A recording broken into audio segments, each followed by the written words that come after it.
Hey, welcome. It's Total Schmidt Show. It's live. We haven't been live in forever, in months, but we are live. We are live tonight. Chaos already. Let's do it. Hey, welcome to Total Schmidt Show.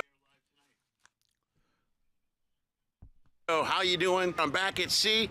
Here's what you're going to get from this show. It's kind of like quarantine comedy, except I'm not going to be home. Actually, it's kind of like quarantine comedy and a combination of all the stuff I've done online over the last year or so. There's sketch stuff, live stuff, stand-up stuff, travel stuff, and of course, conversations with others who do the same things that I do on a daily basis. That's it. That's the whole show. And I'm going to record it all and put it on the intraweb. Sometimes. Usually late. Always late. Maybe. I don't know. And weekly? Nah, maybe. Sort of. Could be. Either way, sit back. I hope you enjoy whatever the hell it is I put together for this week on Total Schmidt Show. Hey, everybody. Welcome to Total Schmidt Show. How are you doing? Thanks for being here live, man. We haven't done a live show in quite some time.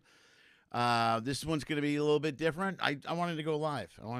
So what I did was I did talk to my good friend Ted Lyde, who will be up here soon. I have a recorded interview with Ted. But I'm going to host this live like I used to do. I'll be here. I got a couple announcements to make if you're a regular follower. If you just want to watch the video, if you're watching for the first time, you can chat along. I'll be watching the whole video, chatting. I can see there's people already here. Lori Solanka, of course, is here. Thank you so much, Lori, for being here. I can't wait till April in Chicago as well. And my Larry Warden and Robin Greenberg's here. Hi, Robin. How are you? And Larry, yeah, I'm in my bedroom in Romeoville, Larry. That's exactly how this is playing out. Hey, thanks for being here, man. This is first of all, if you watch the show, you know what we do. I tour the world, talk to entertainers, and I interview them, put them on the website here, and that's pretty much that's what I do. Already, I'm having problems with I haven't done a live show in a while, so okay. Yeah, so that's not working. Perfect. But I got a couple things to show you today. First of all, we're going live. Ben Magley's here. Good to see you, Ben.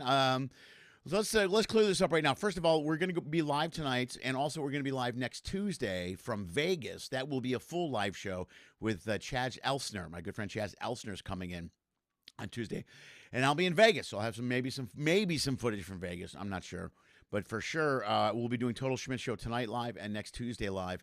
And then, also, I wanted to announce this. First of all, if you can, like the video, hit the little thumbs up on the video, folks. Subscribe to the channel. It really helps me big time. It would help me immensely if I had more people subscribing to the channel. I'm double checking my audio now. Everything's a little sensitive and wonky right now, and I don't know why. It's very confusing. But we're still right now. We're live. We're good. Please subscribe to the channel. It really helps me out here on YouTube. Also, you can follow me on my socials. I should have a ticker here soon that will show socials. We'll see if that goes somewhere. Here we go. There's the social medias. So follow me on social media. Subscribe to the channel. That's what I do. This particular show, Total Schmidt Show, I bounce around, talk to a lot of different people, and we interview them and we put them on the show here.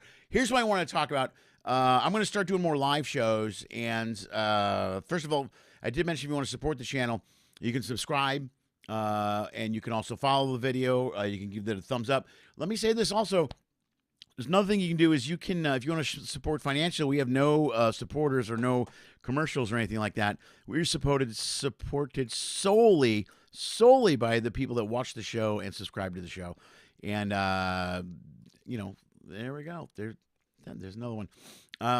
So if you want to support the show, you can do two things. One is you can go to payifyoucan.com, and on that particular page, there are a whole bunch of options for you to pay money to the show. You can pay YouTube, PayPal, all kinds of stuff. YouTube, PayPal, Cash App, all that stuff, Venmo.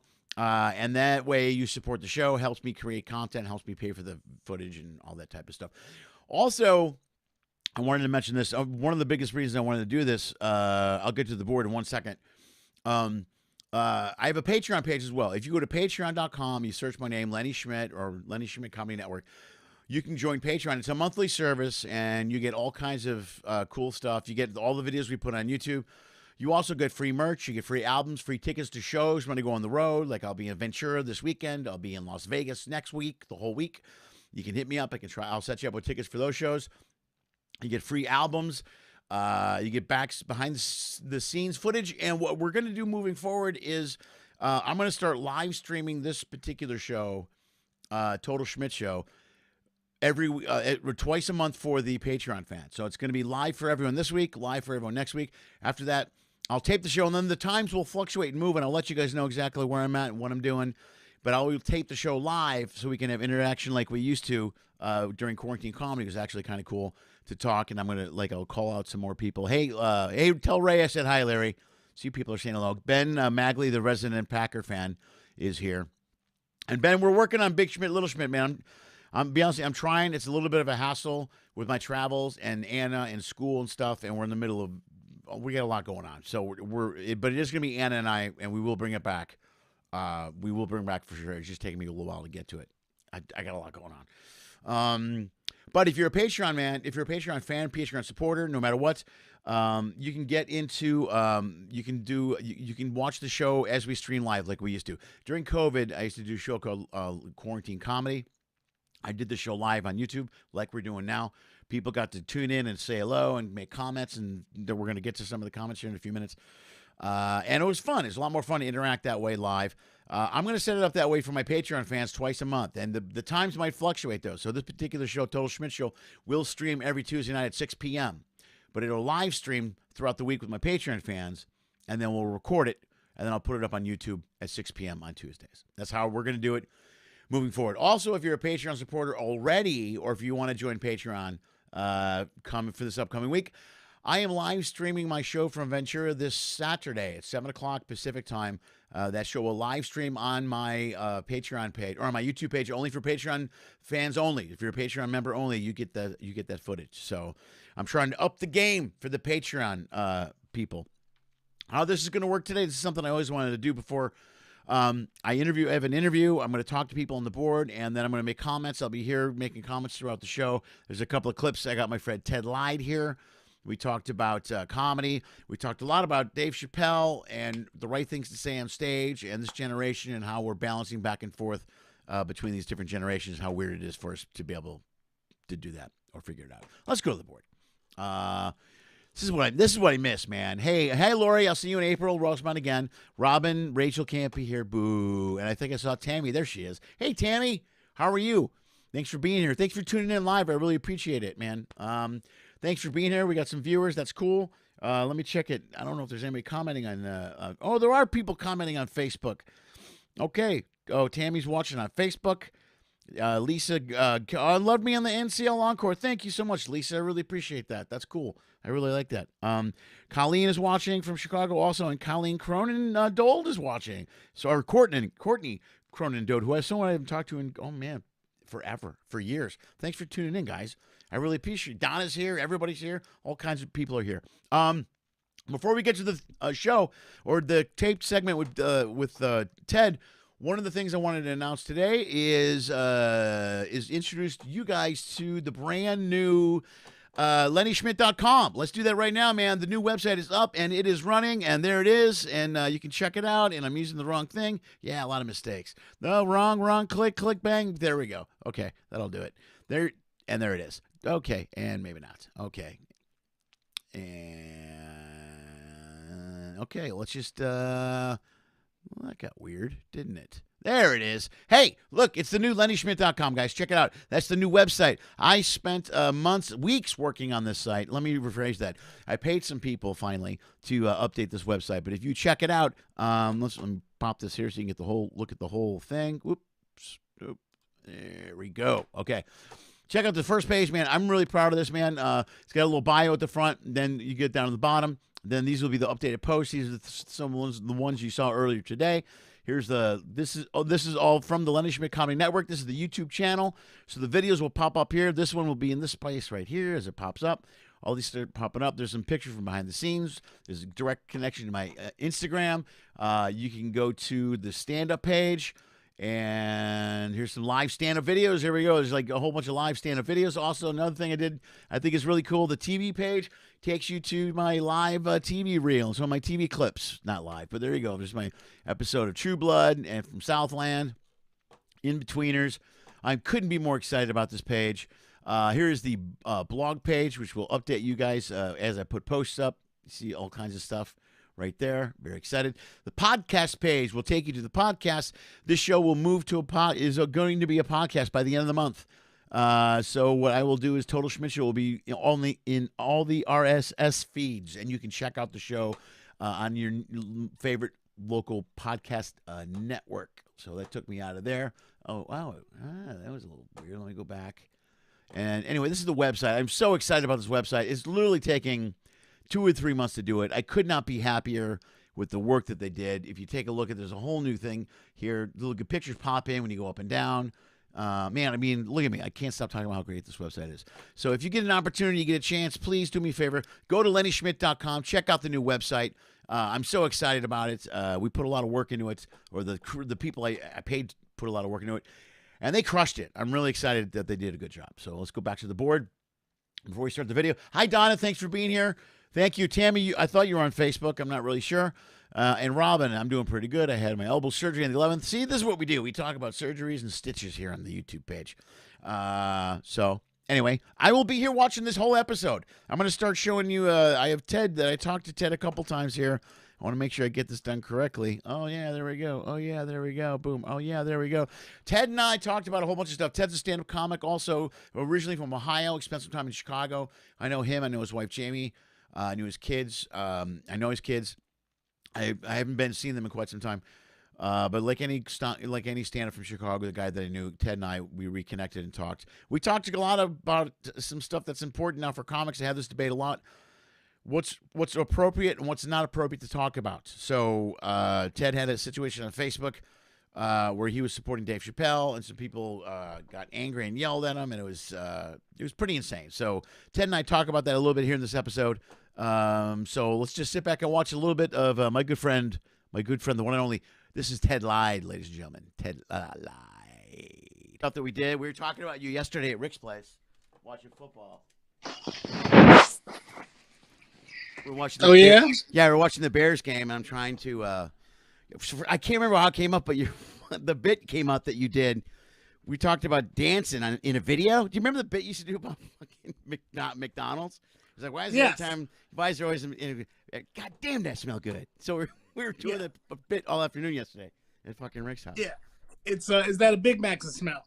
Yeah, that was it exactly. Yeah, right on that. And then I brought up the so we just started blurting out bits we remembered of yours. And the other one that I always loved that you did was the you were talking about driving to the UP, the radio, how it just goes round and round, and then you finally hit a DJ, and even he's like, just go, turn around, go, don't come here, don't. Yes, yeah. That was one of my favorite bits. And the cheese billboards, cheese. Cool, Wisconsin. I remember those too. Yeah, cheese. Yeah, right on. But yeah, those came up. So we talk about all that shit, man. We talk about everything, man. I love to talk about, especially guys that we work for a living and we just do this and we're still around. So that's all. Okay, that's it, man. So, and I already started recording. I always start recording first, and then I'll just edit. What I'll do is, let me go back. Oh, I fucked up. Hold on. See. Also, I make a lot of mistakes, Ted. Hold on. There we go. I'm back. See. All right, man. We're good. Okay, I'm ready. All right, man. What? Well, how's it going, Ted Lyde? What's going on over there at the Lyde residence during the holiday season? Well, first of all, thanks for inviting me on to talk. Thank you for figuring out so quick. Usually, when I send a guy a link, it takes 2 hours to figure everything out.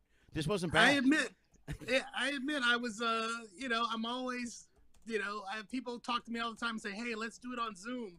And I admit I have a phobia. I'm never eager to do anything on Zoom or anything like this. Always scares me. It's too much. Well, did you do Zoom stuff during COVID? Did you do any of that stuff? No, I watched my children do it through, for their school. But I was like, no.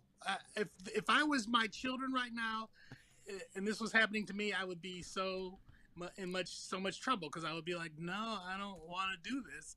I don't like it. Well, it's just a question of, if you grow up being in the room with people, and that's how that's how your brain processes, social interaction. that it's kind of it's a I'm not as adaptable as my children are because they rolled with the punches pretty well. You know, they didn't love it, but they did it, and they didn't grumble very much about it. But I don't know. I just, you know, I've have invitations to do other things, and I always just I'm never as eager as I used to be to just go drive somewhere and sit in a room. No, I don't. I also have a theory that kids are better at this stuff because they've had technology thrown at them since they were born. You know what I mean? Like a lot of this stuff, phones showed up when we were in our 30s or whatever, or 20s or whatever you want to call it. You know what I mean? Yeah. And we slowly adapt to it as time went by. And kids, they're constantly changing and doing new platforms and TikToks and all this other crap. So they're quicker to adapt to this stuff than we are, I think. That's exactly it. I think that it's not as big an impact to their zeitgeist, to the way they operate, because it's constantly in their, you know, it's in their purview all the time. But to me, it's like, Jesus, really? Well, yeah, but at least, you know, like I learned the basics, and then I just try to survive. I just recently started doing stuff like TikTok stuff for my act. Like, you know, I do a lot of the cruise ships, so I'm always out on the ship somewhere. So I learned to tape the shows, and I update these videos to TikTok. But it's like a full-time job, man. Like, you know, it's insane. Remember the funniest thing you said to me is before we started recording, or when we were on the phone, and you go, I remember we used to just drive in a car and go to a place and get out and tell jokes. Just get in the car and drive somewhere. Yeah, right. And then end up telling jokes. Oh, Ted froze for a second. What happened? Oh no. Uh-oh. This is why we're not. And that's where I lost Ted. That's where I lost him. I got him back a few minutes later, but we're doing an awkward edit here. It was just like the old days when I recorded yesterday, and everything fell apart and it got screwed up. So I gotta move over a little bit. There we go. So yeah, I lost Ted temporarily, and then we came back, and that's what we did. Being the justice, that was very funny from Ben Magley. I'm sorry. Ben and I are bouncing back and forth about the Bears and the Packers because he's a Packer fan and I'm a Bear fan. And I said I want to win one more game, and I think he knows. Turn the audio levels up. Oh, they're still. Oh, well, I turned them down. Oh, I turned 10 down. That's what happened. All right, I'm pretty loud, Larry. I'm loud. So the video should be fixed after that because I think it turned it down a little bit too loud. Or too bit low. Yeah, Jets. I don't care if I don't want the Bears to win the Jets. That's not happening. The Westview kids are not on Thanksgiving break. They're working right now very hard to keep up with me and my laptop before it dies. It seems like it's quirky and dying. So I don't know what's happening. All right, I'm still here. We're gonna go on with Ted. I'm babbling. This is just like before when I had no idea what I was doing. I was just babbling. Now I just see it's better when I tape the shows because they're not that screwed up. Yeah, I hope this is... No, that shouldn't be... Wait, hold on. Right? We're good. Audio input 1. Audio... Let's get back to Ted. Let's go back to Ted. I'm watching. I'm here. I'll cut back in. Thanks, Tammy. I appreciate it. You're very sweet. Everybody's still very sweet. Thank you very much. You guys are awesome. Like websites where I'm like, oh, I'm trying to sign into. I gotta what? I gotta wait, and then you okay? And now a lot of times I get these things when you sign into these, like especially the financial ones, like any of the bank stuff. They send you there's a double authorization, so they send you they go, we're gonna text you a code, and I'm like, no, don't text me a code because I can't access the code, and then I'm locked out, and so now you need to work two things. You need to work the computer and the phone. And you try to cut one over to the other, and then if you do it too long, then they freeze your account. And you're like, you have to wait 2 hours. You're like, forget it. Forget it. I'm broke. I'm broke.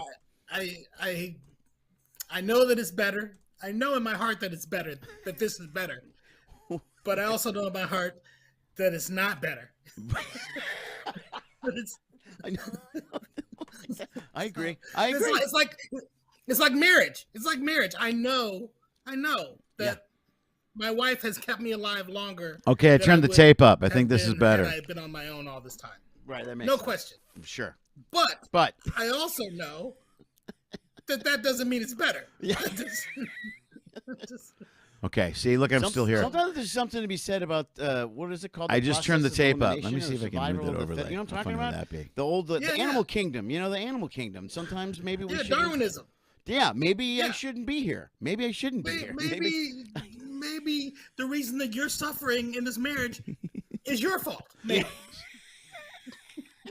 That seems like a great conversation. Those are some of the reasons why one of the many reasons I'm divorced right now, Ted. It's a fine line, man. Yeah, it's a fine line. I've always known it was a fine line. I've always been aware of the fine line in the marriage thing, man.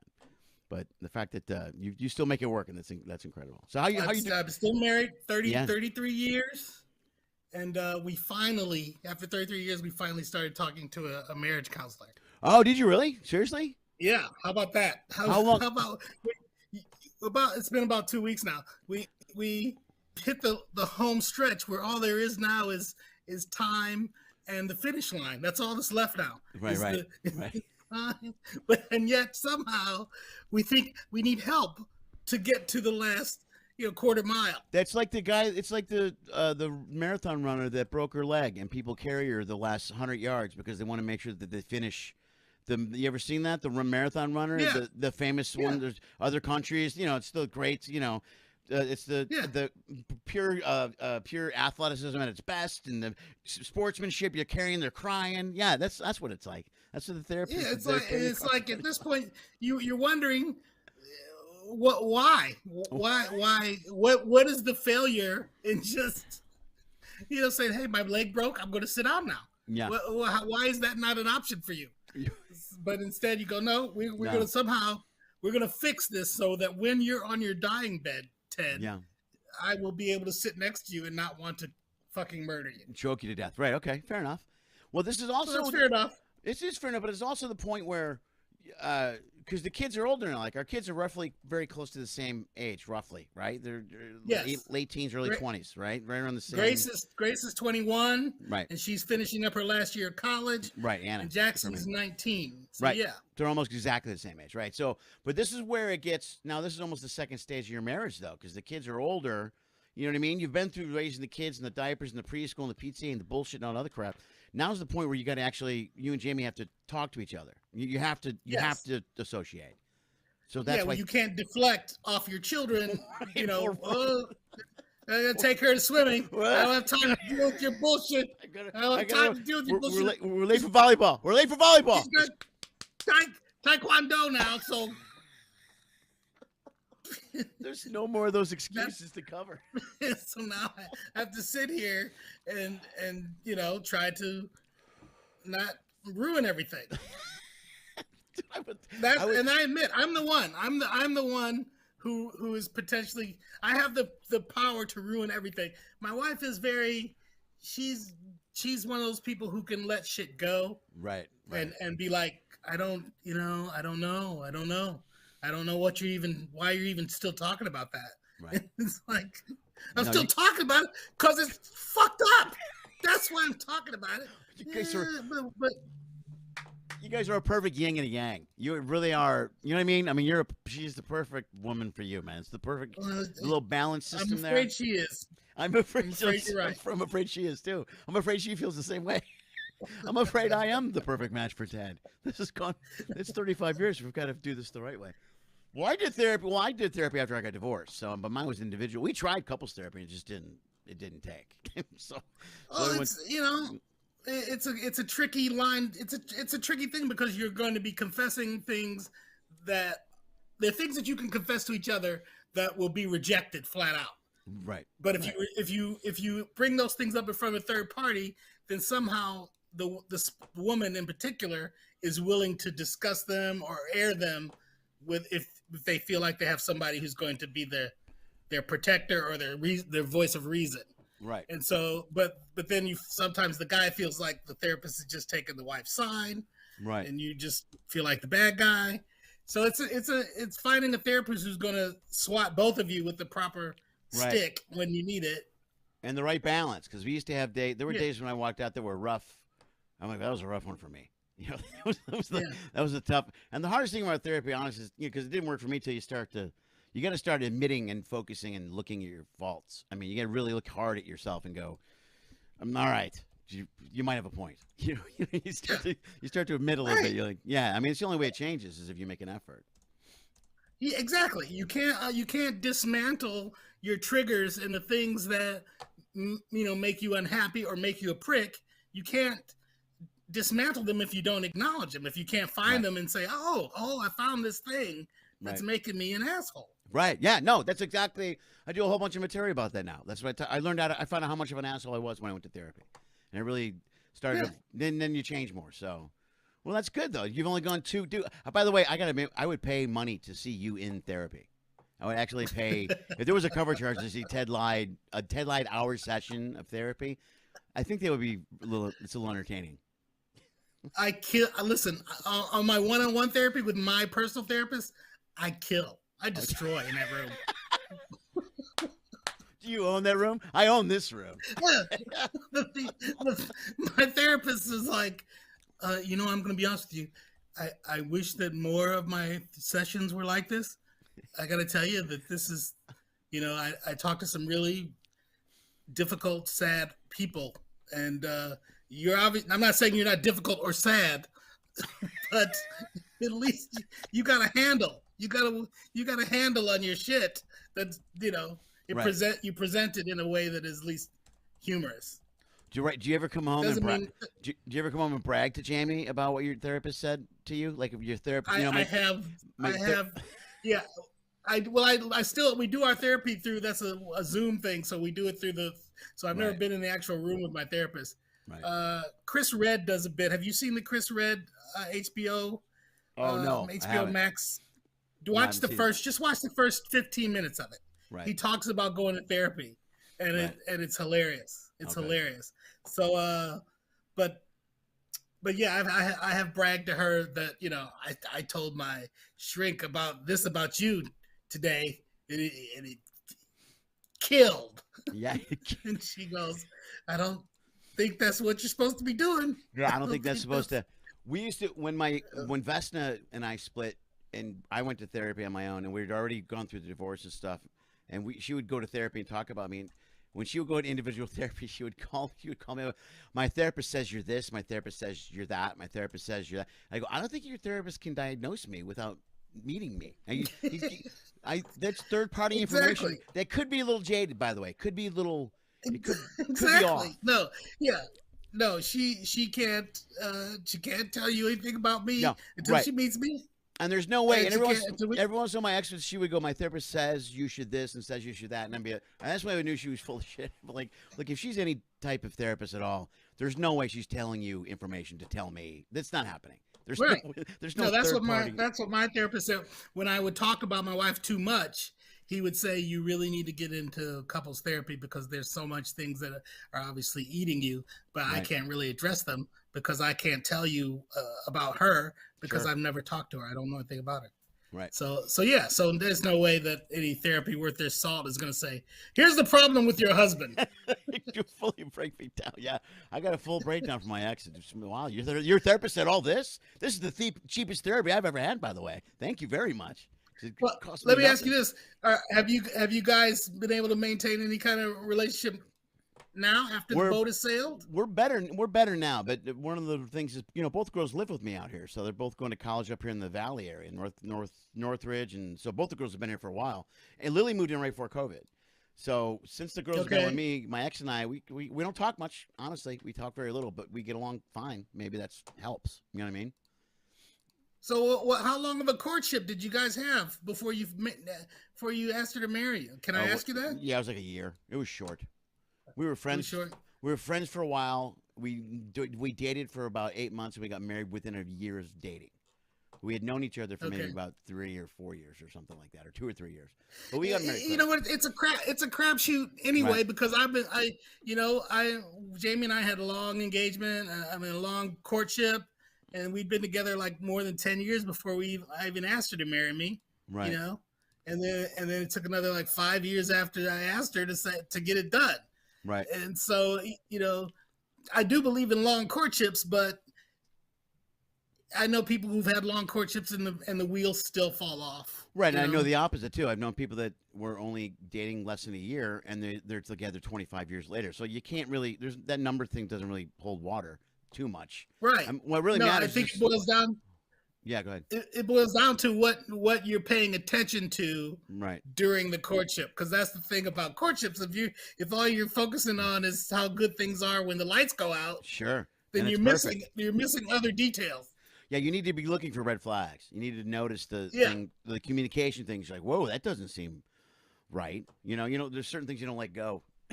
You can Yeah, focus on. exactly. Certain things you ignore, usually, especially when you're a young man, you ignore them because you focused on the sex. Well, right, and now you guys, because we're kind of close to time wise. You've been married how long to Jamie? We have been married 33 years.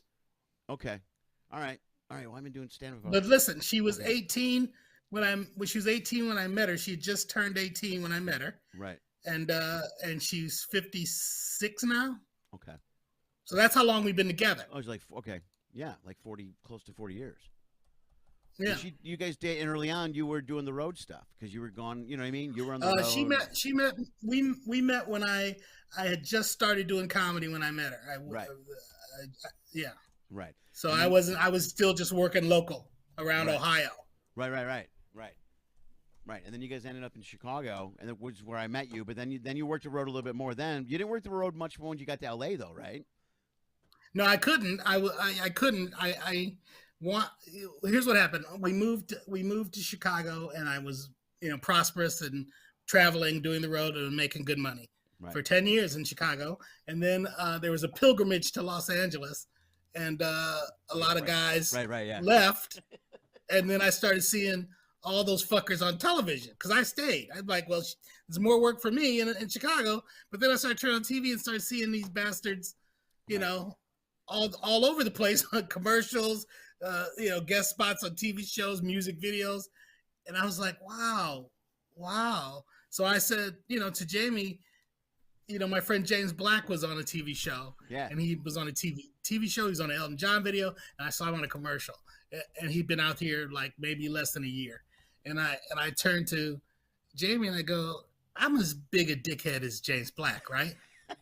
And she goes, You're absolutely as big a dickhead as James Black. No question. Yeah, no question. I go, okay. So if that asshole is on TV, then there's no reason I can't be on TV. And she said, no, I don't think there is. And like within 6 months, we had moved to LA. Right. And so once I got to LA, it took me a while to get an agent. I did a bunch of non-union work. And then once you get an agent and you start booking stuff, they don't want you to go on the road. Right. And that's the only way you're going to make money is a stand-up in LA. The only way you're going to make money on stand-up is you take a boat route, you do the boats, or you go on the road. Right. Because LA doesn't pay crap for stand-ups. No, it doesn't do shit. No, in fact, because I still have a commercial agent, but I don't have in fact, I just talked to my old manager and my old theatrical agent. Because, dude, I started doing I didn't do shifts till I got divorced, but by then I had to do it because the divorce was expensive. And then I had child support, and then the kids moved to Chicago. So I ended up on the ships all the time. So, but you're right. But you did some commercials along the way. No, I did before. You did some commercials. No, I had a great. I was lucky. I had a great body, a ton of commercials beforehand. Before I started doing ships, and then a handful of movies and TV shows, and I've been lucky. I had good work. Like I didn't have to do anything stupid or dumb, or I've been fortunate. So, yeah. So that's how I feel. I never got my big break, but I worked enough to get my pension. I have a pension from SAG. Yeah. And if you'd have told my mom or my dad or any of my high school teachers, said, "Oh, he's gonna work enough in Los Angeles to earn a pension." Right. So when he retires, acting will still keep his lights on. Still contribute, yeah, because I got a pension coming too, which I don't think people. I know for a fact people don't realize how hard it is to get that pension. It's first of all, or to get the insurance. Like I haven't had the insurance in years because I don't make enough as far as the SAG insurance goes. No, But I think the insurance needs to be. The insurance needs to be something that is revamped because it shouldn't be that hard for an actor to keep his insurance. Right, it's impossible. It was like that old the old Michael Siegel told you he came home from one day, checked his mail, and in the same package of mail he got a letter. He was in Traffic, the movie Traffic, and he had a letter congratulating him for being part of an ensemble. They were nominated for an ensemble acting, so he's like, "Oh my God, I got nominated." Golden Globe, yeah. And the very next letter is the SAG insurance turning him down. saying he didn't make enough money for SAG insurance. Exactly. Which is And for those of you who are listening, the way the SAG insurance works is that if you have to make X amount of dollars a year, right, as an actor, yeah, to maintain your insurance. Right, and it used to go. If you don't make, if you fall short, you don't get it. You're done. And it used to go up every year, and I guess now they have. I guess now it's one number across the board, and I can't remember. I haven't had it in quite some time. So, and then I got the pension through the. I have 8 years, whatever, but I have 5 in a row. So that's the pension I got because I don't have the. Other guys have the 10-year pension, which you can get at 55 or whatever. Yeah. So I get. Well, I got sick, so I had to take mine early. You know, I had to retire early and get my pension early. I'm not really technically, I think, old enough to be getting it, but they'll give it to you early if you have extenuating circumstances. Oh yeah, that's cool. That's good. All right, that's good. Yeah, that's great. All right, man. Well, how is well, dude, what are you doing now? Because I did your podcast a while ago. How's the podcast going? How regular? It's going okay. Yeah, it's going okay. I had a little skirmish last week on social media with a crazy woman. Yeah, we talked about this briefly. Yeah, she's nuts. Yeah. So I had posted. I'm a big Dave Chappelle fan, and I think Dave is, you know, he's brilliant. He's brilliant. Yeah. Whether or not you agree with him, you don't have to agree with him to recognize that somebody has a true grasp of observation. Right. And but he's gotten himself in trouble with certain groups now because he's made some comments about transgenderism and LGBTQ community that have not fallen, you know, on people's ears in a way that are acceptable to them. I don't know if he necessarily hates anybody. I don't get that from him, but I think he's pointing out the differences in the point of view from a Black person who's watching a group in society kind of leapfrog. Right. The social. You know, think of a long line. And Black folks have been waiting this line for social acceptance, social inclusion, not being murdered at traffic stops, all these things that we prefer. And then you have LGBTQ people who have leapfrogged, you know, our agenda with their agenda. And that's not to say they don't deserve to have their agenda taken seriously or respected. But when you've been waiting in line for so long to just get anything, I think the thing that makes it frustrating is to be leapfrogged, is to feel like government is taking you more seriously than they're taking me, and every other week a kid is pulled out of a car and shot to death. Yeah, right. No, well, the thing, getting back to Chappelle specifically, one of the things he does, I think that's not even accepted anymore, is that he simply just questions things. You know what I mean? He questions, and if he questions this, he questions that. And we live in a society now where you can't even question or bring certain things up and like you said, the leapfrog thing is a good example because today's society with cancel culture, everything's so immediate and they get reaction right away and they get to cancel people and they get to say these things and all that stuff. You know, and I mean, I'm just a white guy, so I didn't grow up with any of the pressures or the things that you went through, but you spent, you know, you grew up in the 60s, the 70s, and the 80s at a time. And it was one of those brilliant things Chappelle did in the previous special when he compared the LGBTQ struggle to that of a Black man, where he's like, you can't tell me I haven't suffered. Don't tell me, you know, don't think your problems are bigger and more important than mine, and I don't have a right to question this when I've been in this line. That's the whole point of the bit, was that I've been in the line forever. Right, and that's why I bring it up, because that's what kind of set him on fire on social media, because that's translated as hate speech. To just question something now is hate speech. To not accept it at you know, as whole cloth is hate speech. And that's so. Anyway, I was commenting on him being funny on SNL, and thinking he was funny, and this woman comes on the thread and proceeds to make veiled comments that I don't really even understand. She said he's an anti-Semite and a TERF. Oh, right. And I don't know what TERF is. I don't know what a TERF is. It's TERF. Yeah, it's and it says something to do with transgender, you know, hate speech or something, but I don't know. I didn't know it when I read it, and I'm still not sure. So, but she said that, and I said, I don't really know how to respond to somebody when they come on my thread and start speaking coded language that I don't understand. Well, that's what I was going to ask you. She came onto your thread, onto your page. Was she must have been a friend of yours or a follower or something, or she just posted? At some point, yeah, we were friends, and you know, but some reason she's triggered in a way that now, because I have defended Dave Chappelle and she's calling him an anti-Semite, then I'm an anti-Semite too. Yeah, right. Well, so she just immediately jumps to, you're an anti-Semite. I'm going to tell everybody you're an anti-Semite. Right. And I'm like, no, I'm not. Right. Just because you and I don't agree doesn't mean that's not what makes me an anti-Semite. Well, there's a million things about that are ridiculous. First of all, anybody that attacks someone they don't know, she doesn't know anything about you. You know what I mean? To attack, and especially knowing your background and where you're from, and you know what I mean? That to attack someone you don't know and say, that's a strong word to throw at someone that you don't know. You know what I mean? That's a strong.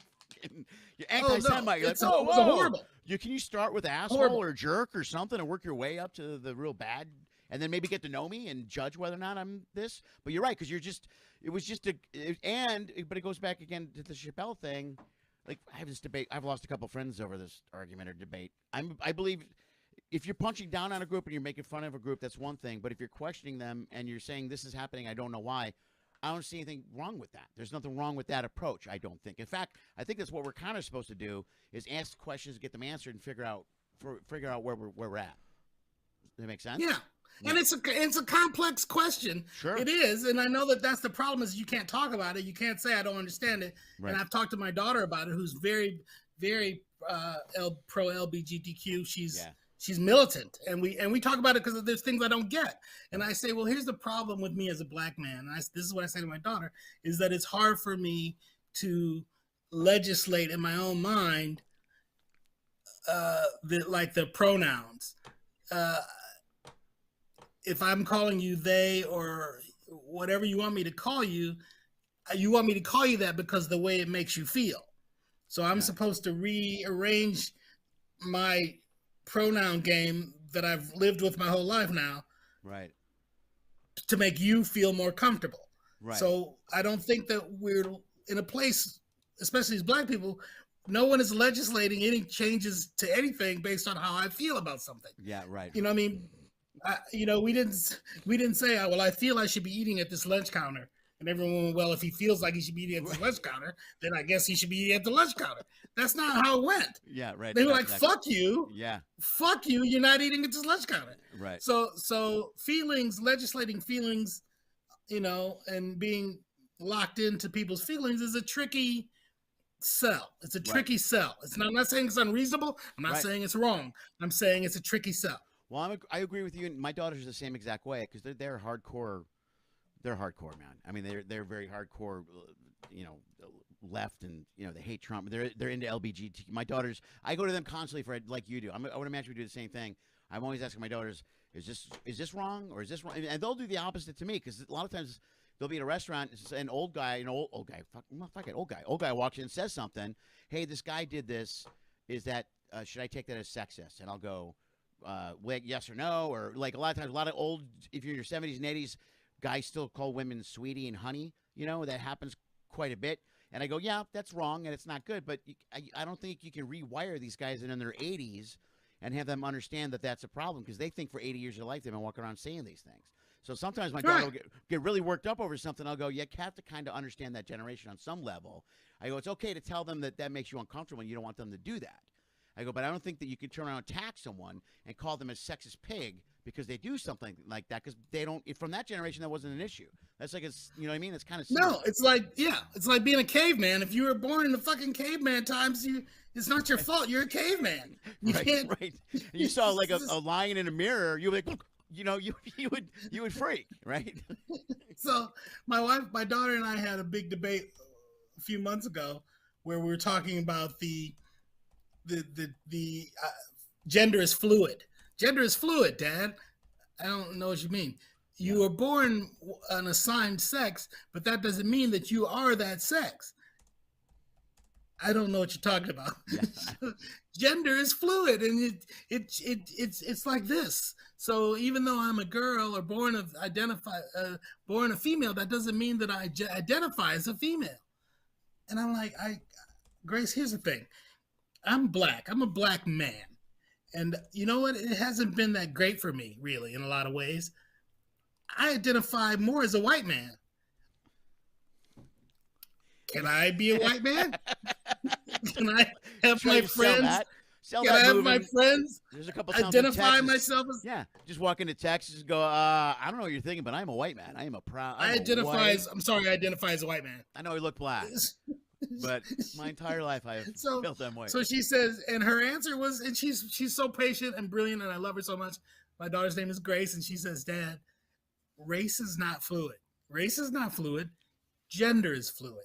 And you can be assigned a sex when you're born, but that doesn't mean that whatever is inside of you aligns with what you were born as. And I said, okay, I guess that's the difference then. Yeah, okay. I've never actually heard that explanation before. That's brilliant. Well, that's what gender fluidity is you have, she has girls in her class and her at her college that identify as male. They feel like boys. They identify as, and they want to be called they instead of she. But here's why. Okay, this conversation is a perfect example of the conversation you had with Grace, and probably it's easier for you to have that conversation because she's your daughter and you're her father. But if you didn't have the conversation, you wouldn't have reached that conclusion. So this kind of goes back to what we were saying earlier about being able to question. You know what I mean? Like for you and I to not know or understand, I ask my daughters all the time, like, what does that mean? Does that mean and they'll be like, oh, you can't do that. I'm like, okay, why? Tell me what to do and tell me why.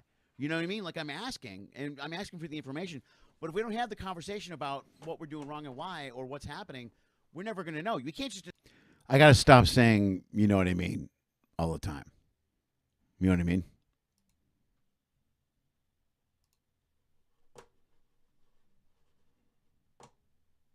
Assume that someone's a they or a us or a whatever. You got to be able to have the conversation. So it parallels to what I said earlier about the older guy. Like the older people we were raised a certain way. You know what I mean? We were raised a certain way. So if things are you could slap a woman on the ass. Right. Yeah. And I miss those days. Yeah. Those days were wonderful, wonderful days. Yeah. Where you slap a woman on the ass and you didn't have to be murdered for it. Right.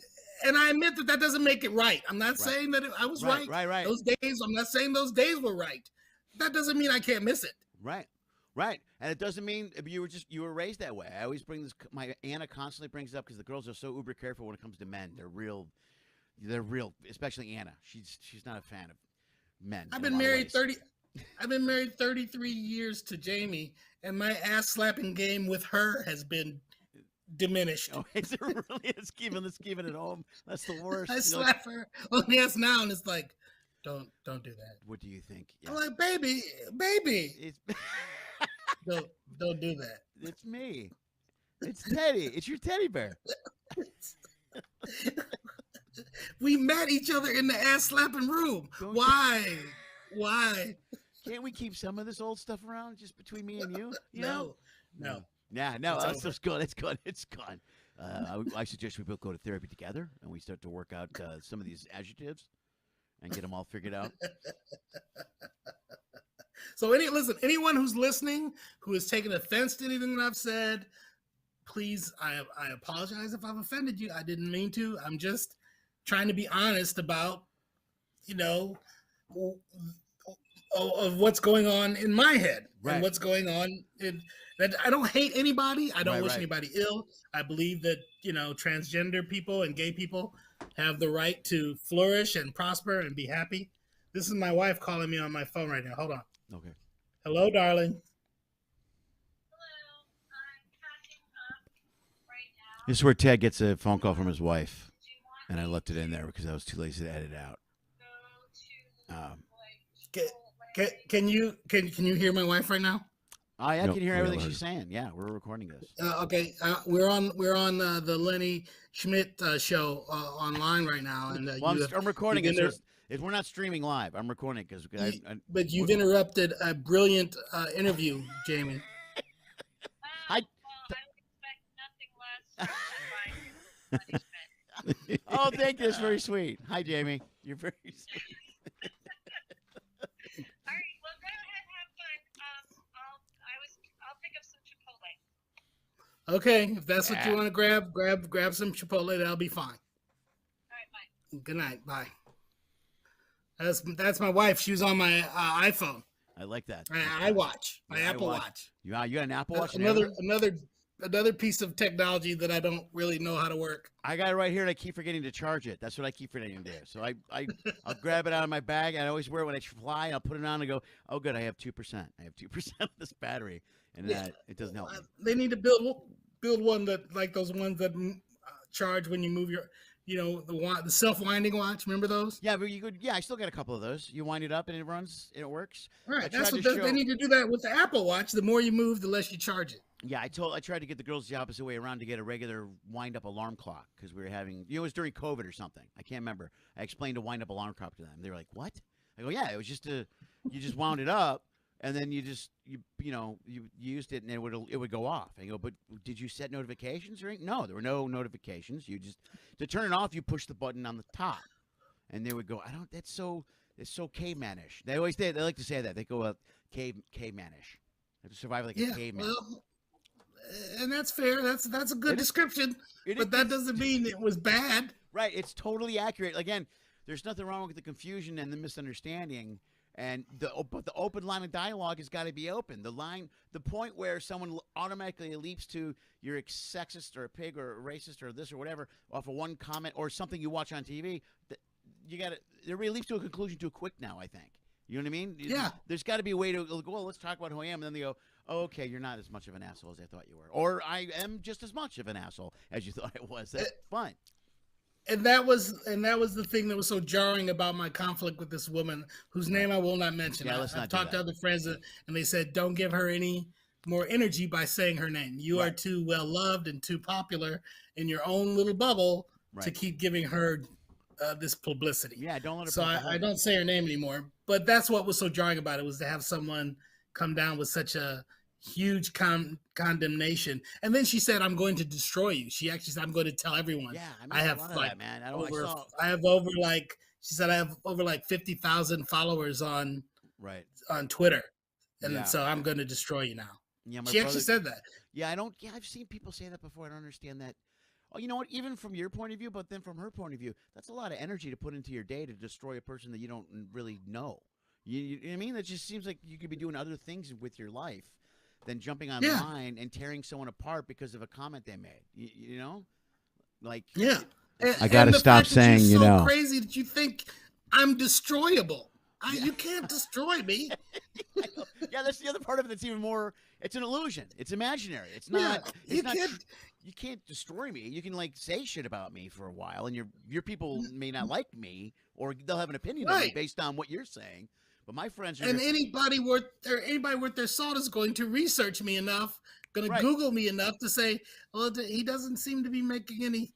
He's done 250 podcast episodes. Yeah, you can't go through the backlog of Twitters and find an anti-Semitic statement from 19. You're not going to find that with you. That was the most interesting thing about when I thread, because I didn't catch the thread till late. I was on a ship, so a lot of times I don't catch this stuff till a day or two when it's on, because I don't get automatic updates and stuff.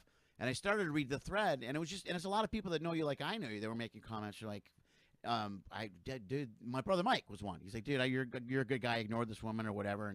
But the fact that someone think they could destroy you, but that's a whole social media problem. People think they do this shit a lot, where they reach a handful of people think they can destroy one person, and they're like, come on, let's get them. And you're like, what do you mean, who lets? I don't understand that. Just a lot of energy. That's the world we live in now. That people just attack you and think that they're going to ruin you. I'm a retired comedian, retired actor, living on a pension, waiting on the kidney transplant list, waiting for a kidney, and I'm going to worry about you destroying me? Yeah, right. Your problems are way bigger than somebody tweet. I'm stupid Ted. Stupid Ted. He really hates the Jews. Yeah. There's no evidence of this, but he really hates them. I believe. Okay. Yeah. In the meantime, you're checking the kidney list every day. I didn't know you were waiting on a kidney transplant, man. How are you feeling? Are you all right? What's yeah, I'm okay. I lost a kidney about 4 years ago to cancer. I had some cancer in my kidney, and they said, well, it's growing, so you need to get rid of the kidney, because if you don't, it could metastasize, and you'll wake up in the morning, it'll be in your lungs, and then it'll be too late. So we had the kidney taken out, and then my other kidney was too damaged from high blood pressure and diabetes. So I had to go on dialysis. So I'm on dialysis now 3 days a week and waiting for a kidney, which is, it's stressful, and it's not that easy because you have to really watch your diet. Yeah. Because there's certain numbers that they want to keep in a certain bubble. So if you get the call for a kidney, they can operate on you immediately. Right, but if your potassium's too high, if these numbers are too high, then they're like, we're not gonna risk working on you right now. Right. Oh man, so you're so constantly. that's the trade-off, is not being able to eat French fries and potato chips and shit that makes life worth living. Yeah, no booze. I can have a little bit of booze, but no, I'm not supposed to drink a lot of booze. Okay, all right. Well, you look good. I look like a man who's, cheating death by. Dude, it's working so far. But I'm glad you called me. I'm glad we did this, man. Yeah, dude, I'm glad you hooked up and did this too. Thank you very much. It was long overdue. I would have done it during COVID, but I was still trying to figure it all out. But yeah, this is fun. How are you and Mike getting along? We get along great. Mike and I have been pretty tight for a while now. Okay, good. Yeah, I'm glad to hear that. That was one of the mysteries of life that I never understood. You two, I know that brothers fall out, but I thought you're both. I've spent time with both of you individually, and you're both definitely quirky, funny cats. And I know you got your own. Everybody has their own history, their own baggage. Well, but I always felt like you were just, you're a couple of big bears, big sweet bears. That's how I felt about both of you. Yeah, we were. Thank you, man. I appreciate that. Yeah, it was the family thing. You know that we had the Irish. I mean, my mom passed this year, so there's always she at one point, she wasn't talking to one brother, and then she's not talking to another, and now I got a brother. It's just my family is wired that way, and it's weird. So okay. And I got over a lot of that shit years ago. Like my mom and I were tight too the last 8 years, her last 8 years of life too, because I wasn't talking to her. So. But therapy changed a lot of that for me, because I looked at the world differently and let a lot of shit go, and I just realized some of my family's angry. You just got to deal with it and move on. And Mike and I, my shrink said something to me in the last session that I try to keep in my mind. It said I was hurt by my parents and let down by my parents, and he said, it's like when you get if your parent breaks your arm. Yeah. And they do it unintentionally, even though they didn't mean to do it or even know that they did it. It doesn't mean that your arm wasn't broken. Right. Yeah. And that's what a lot of damage is in life, is that you're damaged in ways that you can't even really point to, or not even sure. You have, I think my parents did this to me, and I think they did that to me, but they didn't do it on purpose. They were doing the best they could. Right. They didn't wake up in the morning and say, today I'm going to fuck Ted over. Right. No, right. So you have a right to feel resentment toward them, but you also have to understand that it wasn't deliberate, and you need to find a way to move on. Right. Well, it's it's the same approach I took. My therapist did the same thing. And I think you and I follow a couple of things that are similar as far as that goes. Oh, geez. Speaking of, that's my daughter. Hold on. Let's see. Uh-oh. Hey, what's up, kiddo? I'm taping a show. Hi, kiddo. Yeah, but this is where my daughter comes in, and I left it because I was lazy. Everything's gone wrong on the show. Don't worry about it. No, everything's fine. It's all perfect. Show. Everything's fine. It's a typical one of my shows. It's okay. People will watch it and they'll enjoy the mistakes. Maybe it will be fun if you include this phone call. I don't know. Well, you're in the call now, so Ted says hi, by the way. Oh, hi. You met Ted when you were very little. Oh, fun. Yeah. Hello. Hello. Well, I just got done with my nail appointment, so I can come and pick you up in like literally 30 minutes. I didn't realize it'd be so quick. No, come on by. We're already 40-something minutes in. We're almost done. We're going to wrap this up, so I'll be ready to go when you get here. 2015. All right. All right, Love you. Bye.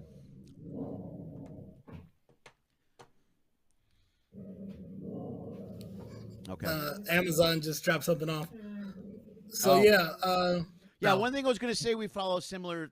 I think we follow something similar where when you have kids, like I went through the same shit with my parents, and sometimes we have not the greatest parents, but they did the best they could or whatever. Sometimes you grow up to be a shitty parent, just like them, which or you try as hard as you can to be a really good parent.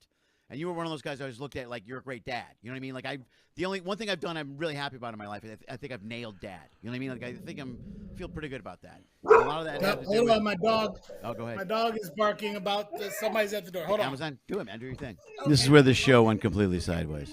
I'm gonna turn that down. We're gonna play this out. Ted has to go get a package and sign for it. This is my weak editing skills this week. This is what I did. I didn't edit out these parts. Because I got a lot going on. I'll be honest with you. That's all. I'm just going to leave it at that. I got a lot going on. Oh. That shouldn't be there. Hold on. So they're doing stuff to try to paint, and so they probably wedged it and lived it or something. So I thought it'd be smart to put the graphic up over Ted yelling at the Amazon guy. We didn't really yell at him, but he, whatever. There we go. Now Ted's back. There we go. Back to the. Sorry about that. That's all right. My dog's freaking out because of the mailman came and oh god. All right. So anyway. Anyway, that's I think that's one, like I mentioned, the one thing I think I've done well as dad, and I always looked at you as a guy. I respected you as a father so much. You know what I mean? You were a great. Well, thanks, you're a great dad to your kids, which I think is really important to both of us. And it's hard when you come from not just the family upbringing. I don't know that much about your parents, but we also did. We're doing stand up. You're traveling, so there's a certain thing in our head about being a father that the balance between this business and being a father sometimes is difficult. You know Yeah, I think that my dad wasn't a good dad at all. He didn't really even try to be. He didn't really care about that. He was a womanizer. He cared about pursuing women, right? And so he didn't really care about giving a lot of attention to his children. So that's one of the things that you learn, either to be like that and say, well, this is what a dad does. He ignores his kids and he chases tail. Right. Or you could say, I remember being a kid and I remember wanting nothing more in life than to just have him notice me. Right. Just to have him acknowledge me. Just to have him, walk in the room and say, hey, how you doing today? Yeah. That to expect that much from my dad was expecting too much. Yeah. No, I got the same. I got it, man. Yeah, that's just down and talk to me for 10 minutes. Don't yell at me. Yeah. You know what I mean? Just acknowledge. And then once I had kids, it made I resented him. I hated him even more because once I had kids, I understood how easy it is to indulge and amuse a child. Yeah. I was always amazed by. I still know guys. We would go on the road. I would go on the road with a guy, and they would have a kid. And I go, "How's your son doing?" And he's a teenager, and he goes, "I haven't talked to him in a few months." I'm like, I don't know how you did that. You know what I mean? Like I talk to my daughters every single day, and a lot of it is them calling me. I mean, shit. We have a pretty good relationship. You know what I mean? They reach out to me, so it's not like I'm bothering them. But I don't know how you can go several months without talking to your child or not know what's going on in their life on some sort of regular basis. That seems insane. Hey, which one of your kids was that just called? That was Anna. She just Anna. Lily's working at work, and Anna just went and got her nails done. We're going shopping at Costco tonight. So, well, tell her I said hello. Tell her I said hi. I will. Tell her that she won't remember me. I knew her before she was smoking hot. Tell her that. That's probably. I'll tell her that, and then she's gonna go. That's inappropriate comment from your friend. And I'm going. I'm just telling you. Look, he's the same age I am, and we come from. Look here, and no, Dad, just shut up. Just stop. Stop it. Stop it. Stop it. Stop it. Part of the reason that I said it is because I knew it was the wrong fucking thing to say. I know, but that's what makes it even funnier, though. Sometimes I love that. That's what's wrong. That's what's wrong with me is that I know what the wrong thing is, and I can never not say it. It used to be adorable to say those things, and people would just go, look at Ted, he's old. They don't. You can't get away with that anymore. You can't get away with any of it. Did that old man just call his young daughter hot? Hot? That's completely inappropriate and wrong. And did the father not say, "How dare you, sir"? Why did he not call a police or something? Shouldn't there be the law enforcement involved or some sort of action? Or someone should be destroyed. Shouldn't someone be being destroyed right now? I'm going to destroy you for that. I'm going to destroy you for acknowledging that my daughter is quite fetching. She's very beautiful. Thank you. Well, good day, my friend. That's great. All right, man. Let's wrap this up, dude. Ted, you want to plug? You want to plug anything? Do you want to plug the podcast? Plug it, and I'll throw it in the hit it, man. The podcast is called Learning Not to Swear with Ted Lyde. We used to talk. I used to interview people like this, but now pretty much because of COVID and politics, I just got tired of talking about politics. Did I lose you? No, I'm here, man. Can you hear me? Okay. Yeah, Yeah. no, I just gave you the close up. This is your money moment. Oh. This is your money Okay. shot. It scared me. So the podcast is called Learning Not to Swear with Ted Lyde, and we basically do reviews now. Me and Bernard Dixon, my partner on the podcast now, we review streaming shows. We talk a little bit about politics and the issues of the day, but mostly we review movies, we review entertainment, and that's a little less stressful for me. Yeah, it's less stressful for everybody. Absolutely, dude. I hear you. It's too. Yeah. We can't talk about that stuff anymore. Like you said, you can't have another opinion, but you can't question any opinion. So what do? You just sit there and say shit. You don't say anything anymore. And you get tired of saying, "Oh, another mass shooting." Oh, Yeah. another mass shooting. Right. Oh, you know what I mean? Yeah. How many times can you say that? No, multiple times. Yeah, they're happening multiple times a week. So many that you're forgetting about about some of them. You know what I mean? My daughter's they're mentioning some that happened 2 months ago. God, that should still be a big story, and it's not anymore because it's you know what I mean? And there's nothing we can do about it. There's nothing that can be done to change it. No, and it's never going to change because it's a constant. It's the battle between thoughts and prayers. There should be more done. Thoughts and prayers, and that's all they fucking throw at us for the whole process. Yeah. So that's why we switched the format to entertainment but like I said, I still talk about some of it, but I don't dive as deep as I used to. Right. So. All right, man. All right. Well, dude, Ted, thank you for being here, man. I'll put links in the tags. I'll put links up for your show and everything. I'll get this. I'll probably put this up tomorrow. I think I'm going to put this up tomorrow. I just want to say I love the LGBTQ community. I love my Jewish brothers and sisters. I cannot be anti-Semitic because I have so many Jewish friends. See, someone told me that doesn't work either, because that's like saying I can't be a bigot because I got my friends are black. Right. So you can't. It's a complicated onion. It is a complicated onion. I don't think you can use the fact that you have. It is definitely the same, because I've heard the same thing the other way around for race, where people go, "Do you have black friends?" I go, "Yeah, I got black friends." And they go, "That doesn't mean you're not a racist." And I go, "I know, but I never said I was a." Wait, what? You know, like, are you tricking me into what? I don't know what's happening anymore. Are you trying to make me confess? All right. There's a lot. I'm just trying to. I just said hello. Can I just give me a large fries and let me get out of here? It's very confusing. It's good seeing you, my friend. Good to see you, buddy. Happy Thanksgiving. Happy holidays. Thank you for doing this, and give my best to Jamie and the whole family. I will. Take care. Buddy. Thanks. Yeah, that's Ted Lyde, man. Oh, look at what happened there? I was supposed to move over. Oh, that's lame. Hey, everybody.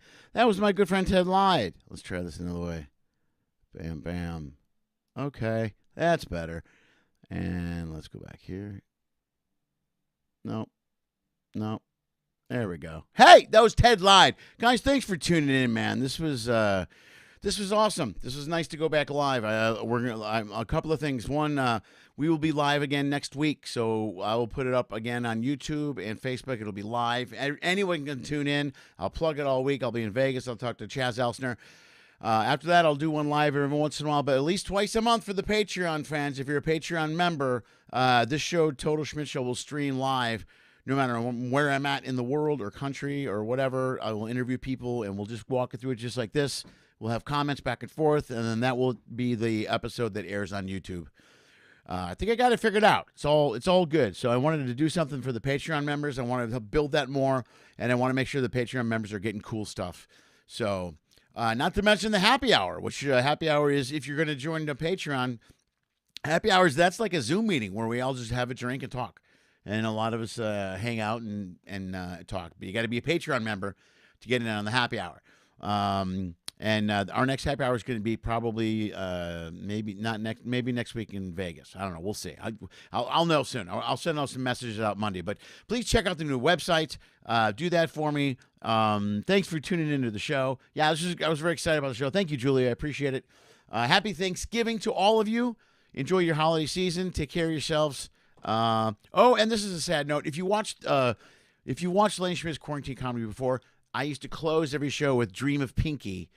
And I wish to take this moment to tell you that Pinky passed away last week. So It's the girl's family dog they've had since they were 12 and 13. So dream of Pinky anyway, but Pinky's moved on to the big dog park in the sky. So there you go. Enjoy your Thanksgiving. Thanks for being here. A lot of cool stuff coming up moving forward for the Patreon page, YouTube page, all kinds of new videos, live stuff for Patreon people, as well as tons and tons of content getting ready to come with, or getting ready to be uploaded. So, and this weekend, if you're around, I'm in Ventura this weekend. Ventura, the Copacabana Comedy Club. It is in Ventura, California. I'll be there Friday and Saturday at 7 p.m. And next week, 7 nights, I will be at Brad Garrett's Comedy Club at the MGM Grand starting Monday night through the following Sunday. It's 8 o'clock every night. Me and the very funny Jimmy Schubert will be there all week. Jimmy's been on the show a couple times. He's a great guy, very funny dude, hilarious comic. And also Brad Garrett will be there next weekend. If you've ever seen Brad in the club, you should take an opportunity to go see him. Happy Pinky, everyone. Happy Pinky, everyone. Happy Thanksgiving, everyone. Be safe. Take care of yourselves. All right. I wish you the best. Happy holidays. Travel well. I'm having a glitch problem. Can you tell?